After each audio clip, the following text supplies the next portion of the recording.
গাজা ও লেবাননে ইসরায়েলের সাম্প্রতিক আগ্রাসনের জেরে উত্তপ্ত হয়ে উঠেছে পুরো মধ্যপ্রাচ্য। গাজায় যুদ্ধবিরতি লঙ্ঘন করে বিমান ও ক্ষেপণাস্ত্র হামলা চালাচ্ছে নেতানিয়াহুর বাহিনী, যাতে নিহত হচ্ছে অসংখ্য নিরীহ ফিলিস্তিনি। শরণার্থী শিবিরেও হামলা চলছে, যা মানবাধিকার লঙ্ঘনের শামিল।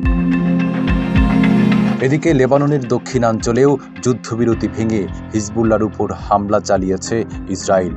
পাল্টা জবাবে হিজবুল্লাহ তেল আবিব লক্ষ্য করে ক্ষেপণাস্ত্র নিক্ষেপ করলে সংঘর্ষ আরও তীব্র হয়। ইসরায়েলের সামরিক বাহিনী সীমান্তবর্তী শহর আইতা আল শাবে ড্রোন ও ক্ষেপণাস্ত্র হামলা চালিয়েছে, যদিও হতাহতের সংখ্যা নিশ্চিত করা যায়নি। সিল্কোর সিল্ক অ্যান্ড শাইন, যাতে আছে আর্গান অয়েল ও ওট প্রোটিনের গুডনেস, যা আপনার চুলকে রাখে হেলদি অ্যান্ড শাইনিং। এমন পরিস্থিতিতে ইরানও কড়া বার্তা দিয়েছে। দেশটির স্থলবাহিনীর কমান্ডার ব্রিগেডিয়ার জেনারেল হিউমার্স হেইদারি বলেন, আমরা যে কোনো আগ্রাসনের কঠোর জবাব দিতে প্রস্তুত।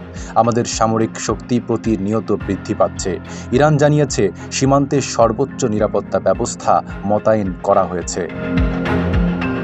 এদিকে মার্কিন প্রেসিডেন্ট ডোনাল্ড ট্রাম্প ইরানের পারমাণবিক কর্মসূচি নিয়ে সমঝোতার প্রস্তাব দেন, কিন্তু তেহরান রাজি না হওয়ায় তিনি সামরিক পদক্ষেপের হুমকি দেন এবং 15 মার্চ ইয়েমেনে হুতি বিদ্রোহীদের লক্ষ্য করে বিমান হামলার নির্দেশ দেন। ট্রাম্প স্পষ্ট করে বলেন, ইরান যদি হুতিদের সাহায্য করে তবে কড়া জবাব পাবে।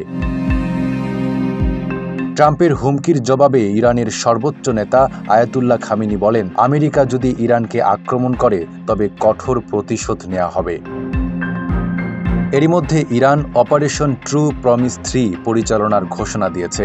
ইসলামিক বিপ্লবী গার্ড বাহিনী এর জ্যেষ্ঠ কমান্ডার আলী ফাদাবি বলেন, সঠিক সময়ে ইসরায়েলের বিরুদ্ধে বড় ধরনের সামরিক অভিযান চালানো হবে। এই ঘোষণার পর যুক্তরাষ্ট্র ও ইসরায়েল কড়া প্রতিক্রিয়া দেখিয়েছে এবং ইরানকে ঘিরে নতুন সামরিক পরিকল্পনা করছে। বিশ্লেষকদের মতে, ইরান ইসরায়েল সংঘাত বাড়তে থাকলে মধ্যপ্রাচ্যে ভয়াবহ যুদ্ধের আশঙ্কা রয়েছে, যা পুরো অঞ্চলকে অস্থিরতার দিকে ঠেলে দিতে পারে।